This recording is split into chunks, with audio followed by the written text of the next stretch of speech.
아파트 매매가 처음이신가요? 휴대폰 하나를 사더라도 며칠 동안 고민하고 비교하면서 신중하게 결정하는데 몇 억이 넘는 아파트 처음 계약하려고 하면 무엇부터 해야 할지 막막하신 분들 많으시죠? 계약금은 언제 보내는지, 가계약은 무엇인지, 대출은 언제 알아봐야 하는지, 잔금은 어떻게 진행되는지. 처음에는 누구나 헷갈릴 수 있습니다. 그래서 오늘은 4억 원짜리 아파트를 처음 구입한다고 가정하고 매물을 고르는 순간부터 계약, 대출, 잔금, 입주까지 모든 과정을 실제 순서대로 쉽게 설명을 한번 해보겠습니다. 복잡해 보이는 매매도 단계별로 하나씩 설명해 드릴 테니 처음 집을 구입하는 분들도 어렵지 않게 이해하실 수 있을 겁니다. 그럼 바로 시작하겠습니다. 가장 먼저 해야 할 일은 내 예산을 정하는 것입니다. 오늘은 4억 원짜리 아파트를 구입한다고 가정하고 설명드리겠습니다. 집을 보기 전에 내가 실제로 준비할 수 있는 자금이 얼마인지부터 확인하는 것이 좋습니다. 예를 들어 현재 가지고 있는 현금은 얼마인지, 주택담보대출은 얼마나 가능한지 먼저 계산해 보세요. 그리고 현재 전세에 거주하고 계신다면 잔금일에 보증금을 돌려받을 수 있는지 반드시 확인해야 합니다. 전세 보증금이 제때 반환되지 않으면 새 집 잔금도 차질이 생길 수 있기 때문입니다. 또 입주 전에 인테리어를 계획하고 있다면 그 비용도 함께 고려해야 합니다. 이처럼 현금, 대출, 전세 보증금, 인테리어 비용까지 모두 고려해 예산을 정해야 안전하게 계약을 진행할 수 있습니다. 예산이 정해졌다면 이제 원하는 지역의 매물을 찾아봅니다. 보통 네이버 부동산이나 부동산 앱을 통해 매물을 확인한 뒤 마음에 드는 집이 있다면 공인중개사에게 연락해 방문을 예약합니다. 집을 보러 갔을 때는 내부만 보시지 마시고 몇 가지를 꼭 확인해 보세요. 집의 방향은 어떤지, 채광은 괜찮은지, 누수나 곰팡이 흔적은 없는지, 수리해야 할 부분은 없는지, 주차는 편한지, 층간소음이나 주변 소음은 없는지, 그리고 가능하다면 단지 주변도 함께 둘러보시는 것을 추천드립니다. 마트나 학교, 버스 정류장처럼 생활에 필요한 시설이 가까운지도 중요한 요소입니다. 여러 곳을 비교해 보신 뒤 가장 마음에 드는 집을 선택하시면 됩니다. 이제 마음에 드는 집을 찾았다면 바로 계약서를 쓰는 것이 아닙니다. 먼저 매도인과 조건을 협의합니다. 대표적으로 협의하는 내용은 세 가지입니다. 첫 번째는 매매 가격, 두 번째는 잔금일, 세 번째는 옵션이나 집 상태 같은 계약 조건입니다. 이 세 가지가 서로 맞아야 다음 단계인 가계약으로 진행됩니다. 이제 계약 의사를 확정하기 위해 가계약을 진행합니다. 예를 들어 계약금이 10%라면 총 계약금은 4천만 원입니다. 하지만 처음부터 4천만 원을 모두 보내는 것이 아니라 계약금 일부인 500만 원 정도를 먼저 입금하고 본 계약 날짜를 정하는데 이 단계를 가계약 단계라고 이야기합니다.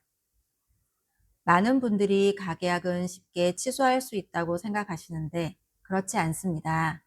가계약금도 계약금의 일부이기 때문에 충분히 고민하고 결정하신 뒤 계좌번호를 받는 것이 좋습니다. 그리고 가계약을 진행할 때는 중개사가 계약 조건을 문자나 카카오톡으로 정리해서 보내드리고 현재 등기부 등본도 함께 발급해 드립니다. 이때 꼭 확인해야 하는 것이 있습니다. 등기부 등본에 기재된 소유자와 계약금을 입금하는 계좌의 예금주가 동일한지 확인하는 것입니다.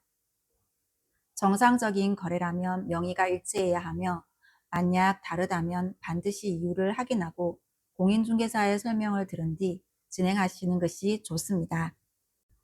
며칠 뒤 부동산 사무실에서 본 계약서를 작성합니다. 가계약금으로 500만 원을 보냈다면 계약 당일에는 나머지 3,500만 원을 지급하면 됩니다. 그리고 계약서에서 가장 중요한 부분은 특약사항입니다.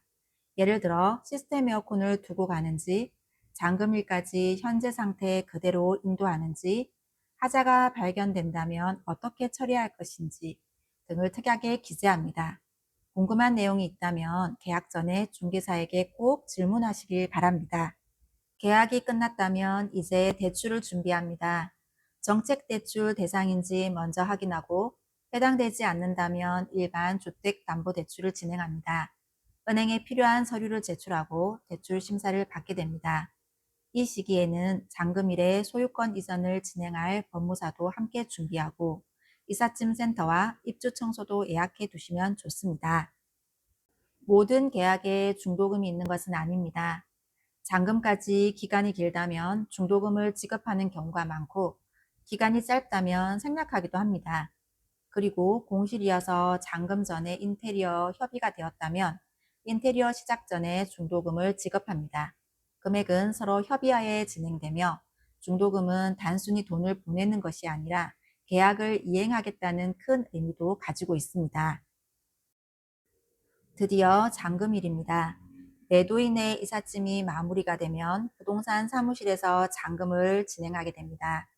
법무사가 소유권 이전 서류를 확인하고 은행 대출이 실행되면 나머지 잔금을 지급합니다.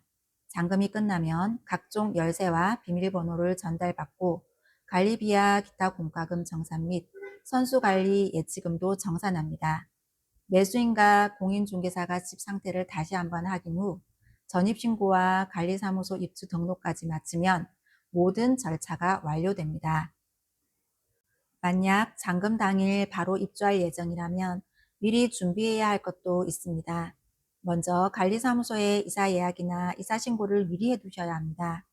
아파트마다 이사 가능한 시간이 정해져 있는 경우가 많기 때문에 사전에 예약을 하지 않으면 원하는 시간에 이사를 하지 못할 수도 있습니다. 그리고 도시가스도 미리 이전 신청이나 사용 예약을 해두시는 것이 좋습니다. 잔금을 치른 뒤 바로 입주했는데 도시가스 연결이 늦어지면 불편을 겪을 수 있기 때문입니다.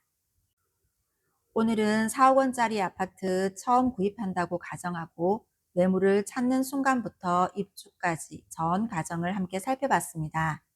처음 집을 구입하시는 분들은 절차가 복잡하게 느껴질 수도 있지만 전체 흐름만 알고 계셔도 실제 계약할 때 훨씬 여유롭게 진행하실 수 있습니다. 혹시 매매를 앞두고 궁금한 점이 있다면 댓글로 남겨주세요. 다음 영상에서도 실수요자분들께 도움이 되는 부동산 정보를 쉽고 정확하게 전달해 드리겠습니다. 감사합니다.